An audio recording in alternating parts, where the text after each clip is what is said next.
Friends, இன்னைக்கு உலகத்துல எங்கேயுமே நடக்கக்கூடாத ஒரு துயரமான சம்பவம் நம்ம தமிழ்நாட்டில் நடந்திருக்கு. அதுவும் கரூர்ல நடந்திருக்கு. ஆமா ஃப்ரெண்ட்ஸ், நம்ம எல்லாரும் அந்த செய்தியை கேள்விப்பட்டுருவோம். கிட்டத்தட்ட பார்த்தீங்கன்னா 39 பேர் இந்த உலகத்தை விட்டு மறைஞ்சிருக்காங்க. 60 பேருக்கும் மேல வந்து ரொம்ப சீரியஸான நிலைமையில வந்து ஹாஸ்பிட்டல்ல இருக்கதா நியூஸ் வந்திருக்கு. ஸோ முதல்ல இந்த உலகத்தை விட்டு போன அந்த 39 பேருக்கும் சரி, அவங்க எல்லாருக்கும் நம்மளுடைய ஆழ்ந்த இரக்கங்களை தெரிவித்துக் கொள்வோம் ஃப்ரெண்ட்ஸ். அவங்க ஆத்மா சாந்தி அடையணும். அது மட்டும் இல்லாம இந்த 60 பேர் சீரியஸா இருக்காங்களா, ஸோ அவங்களும் நல்லபடியா குணமாயி அவங்க வீட்டுக்கு அவங்கவுங்க போகணும். இதுக்கு பாத்தீங்கன்னா எல்லா தரப்பினரும் வேண்டிய உதவிகளை செய்யணும். இதுல பாத்தீங்கன்னா நான் அரசியல்லாம் பேசுறவங்கள ஃப்ரெண்ட்ஸ், அதுக்கான வீடியோலாம் இது இல்லை. இதுல யார் தப்பு யாரு சரி அதெல்லாம் வந்து அப்புறம் தான். ஏன்னா முதல்ல ஒரு மனிதனோட உயிர் தான் முக்கியம். ஒரு உயிர் பாத்தீங்கன்னா அது வந்து இந்த அரசியல் எல்லாத்தையோட ரொம்ப முக்கியமானது.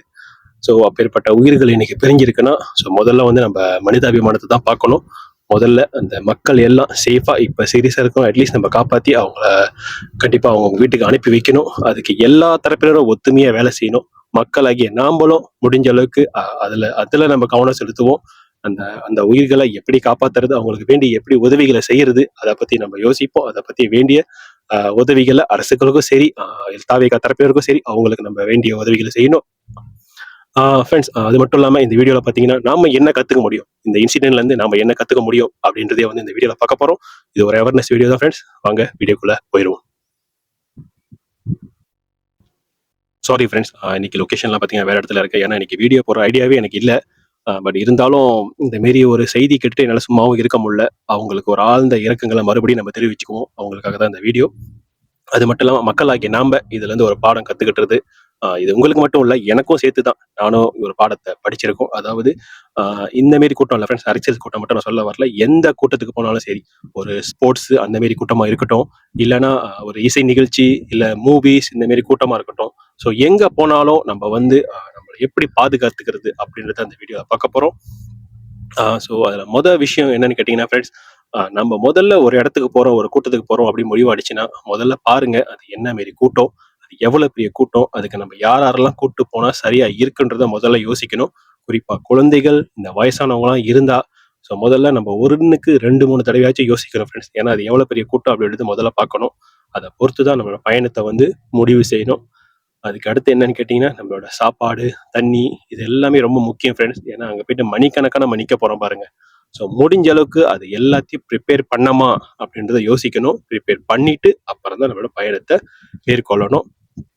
அடுத்து என்னன்னு கேட்டீங்கன்னா ஃப்ரெண்ட்ஸ், அந்த கூட்டத்துக்கு போனோடதும் சரி, இல்ல போறதுக்கு முன்னுக்கும் சரி, நமக்கு வாய்ப்பு கிடைக்கிறப்ப அதோட எக்ஸிட் பாயிண்ட்ஸ் தான் எங்க இருக்கு, என்ட்ரி பாயிண்ட்ஸ், எக்ஸிட் பாயிண்ட்ஸ் இது எல்லாத்தையும் தெரிஞ்சு வச்சுக்கணும் ஃப்ரெண்ட்ஸ். ஏன்னு கேட்டீங்கன்னா கூட்டத்துல எங்க எப்படி எந்த மாரி ஆகும்னு நம்மளால சொல்ல முடியாது. ஸோ அதனால அந்த எக்ஸிட் பாயிண்ட்ஸ் எல்லாமே ரொம்ப முக்கியம். ஸோ அது எல்லாத்தையும் நம்ம கவனமா பார்த்து வச்சுக்கணும்.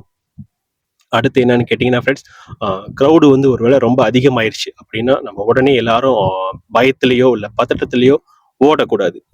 முடிஞ்ச அளவுக்கு கேட்டீங்கன்னா மெதுவா நகர்ந்து போக ஆரம்பிக்கணும். அதாவது சைட் வைஸ்லயே நம்ம போக ஆரம்பிக்கணும். நம்ம நேரா போகக்கூடாது. முடிஞ்ச அளவுக்கு சைட் வைஸ்லயே போக ஆரம்பிக்கணும். அப்பதான் மத்தவங்க தள்ளினா கூட நம்மளால ஸ்ட்ராங்கா நிக்க முடியும். இதுக்கு அடுத்து என்னன்னு கேட்டீங்கன்னா, நம்மளோட செஸ்ஸை வந்து முடிஞ்ச அளவுக்கு நம்ம ப்ரொடெக்ட் பண்ணிக்கணும். இந்த கை வச்சோ இந்த மாதிரி விஷயங்கள் செஞ்சோ நம்ம வந்து ப்ரொடெக்ட் பண்ணிக்கணும். ஏன்னு கேட்டீங்கன்னா திரும்புறவங்க நம்ம எல்போவில் இடிக்க வாய்ப்பு இருக்கு, இல்லை ஏதாச்சும் வச்சு இடிக்க வாய்ப்பு இருக்கு, அவங்க கொண்டு வர திங்ஸை வச்சு நம்மளை இடிக்க வாய்ப்பு இருக்கு. முடிஞ்ச அளவுக்கு நம்மள செஸ்ஸை பாதுகாத்துங்க ஃப்ரெண்ட்ஸ். இதுக்கு அடுத்து என்னன்னு கேட்டீங்கன்னா, அதாவது கீழே யாராச்சும் விழுந்துட்டாங்கன்னா முடிஞ்ச அளவுக்கு பக்கத்துல உள்ளவங்கள முதல்ல வந்து அலர்ட் பண்ணிருங்க, இந்த மாதிரி தூக்க போறேன் அப்படின்னு. ஸோ அதுக்கப்புறம் நம்ம முடிஞ்ச அளவுக்கு அவங்களை தூக்கி அவங்களுக்கு வேண்டிய உதவிகளை முதல்ல செஞ்சிடணும் ஃப்ரெண்ட்ஸ். அவங்க கீழே விழுந்துட்டாங்கன்னா நம்ம தவறாலோ இல்லை ஏறி மிதிச்சோ போகக்கூடாது. எல்லாத்தையும் அலர்ட் பண்ணிட்டு அவங்கள முடிஞ்ச அளவுக்கு அவங்கள சேஃப் ஆக்கணும். கீழே விழுந்தவங்க நம்ம தூக்கி விட்டுட்டு நகர பார்க்கணும். ஸோ இந்த மாதிரி விஷயங்கள் நிறைய இருக்கு. ஸோ முடிஞ்ச இந்த மாதிரி விஷயங்கள்லாம் முதல்ல நம்ம தெரிஞ்சுக்குவோம். ஒரு கூட்டத்துக்கு போறதுக்கு முன்னாடி தெரிஞ்சுக்குவோம். தெரிஞ்சுக்கிட்டு அதுக்கப்புறம் நம்ம அந்த கூட்டத்துக்கு போறதா வேணாவா அப்படின்றத முடிவு பண்ணணும் ஃப்ரெண்ட்ஸ்.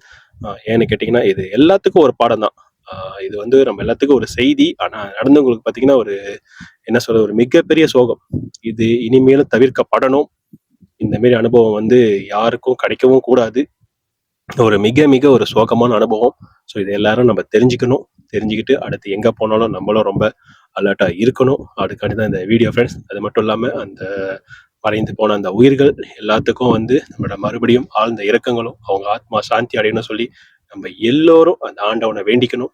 கூடிய சீக்கிரமே அந்த அவசர சிகிச்சையில் உள்ளவங்க எல்லாரும் அவங்க வீட்டுக்கு போகணும். பாதுகாப்பா வீடு திரும்பணும். ஸோ அதுக்கப்புறம் தான் இந்த அரசியல் இதெல்லாம் பார்க்கணும் ஃப்ரெண்ட்ஸ். முதல்ல இவங்க எல்லாரும் சேஃபாக போகணும், அதுதான் முக்கியம்.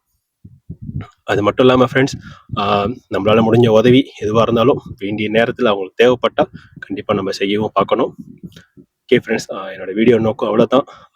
நான் பார்த்தீங்கன்னா அதான் சொன்னல, எனக்கு இன்னைக்கு நேரம் கூட இல்லை, ஆனால் இதை நான் செய்யணும்னு தான் செஞ்சுருக்கேன். ஸோ சாரி ஃப்ரெண்ட்ஸ், என்னோட பேக்ரவுண்ட்லாம் எப்படி இருக்கும், சவுண்டு ஒரு வேலை சரியா இல்லைன்னா மன்னிச்சிடுங்க. இதோட அடுத்த வீடியோவில் சந்திப்போம் ஃப்ரெண்ட்ஸ். உங்கள் குடும்பத்தை பார்த்துக்குங்க. என்னவாக இருந்தாலும் எதுவாக இருந்தாலும் முதல்ல நம்ம குடும்பத்துக்கு நாம தான், நம்ம நம்பி தான் அங்கிட்டு நம்ம குழந்தைகளா இருக்கட்டும், நம்மளோட சகோதரிகளாக இருக்கட்டும், நம்ம அம்மா அப்பா எல்லாரும் இருக்காங்க. ஸோ முதல்ல நாம நம்மளை பார்த்துக்கணும். அதுக்கப்புறம் தான் மற்ற விஷயங்கள், அது என்ன விஷயமா இருக்கட்டும், அரசியலாக இருக்கட்டும், இல்லை எந்தெந்த கூட்டங்களுக்கு, இல்லை எங்கே வெளியே போகிறது, எதுவாக இருந்தாலும் ஃப்ரெண்ட்ஸ், முதல்ல நாம நம்ம பாதுகாப்பாக பார்த்துக்கணும். நமக்கு அடுத்து நம்ம குடும்பத்தை யாரும் பார்க்க போகிறது இல்லை. என்னதான் உதவிகள் எப்படிதான் என்னென்ன செஞ்சாலும் அதெல்லாம் எதுவும் ஈடாக போறது இல்லை. ஸோ கவனமா நம்ம குடும்பத்தை பார்த்துக்கணும். இனி இந்த மாரி அசம்பாவிதங்கள் எங்கேயுமே எந்த உலகத்திலும் எந்த நாட்டிலையும் இது வந்து நடக்கக்கூடாது. எந்த கிராமங்களையும் எந்த ஊர்லயும் இது நடக்கக்கூடாது. எல்லாரும் சேஃபா இருப்போம். பை ஃப்ரெண்ட்ஸ், அடுத்த வீடியோவில் சந்திக்கிறேன் உங்களை.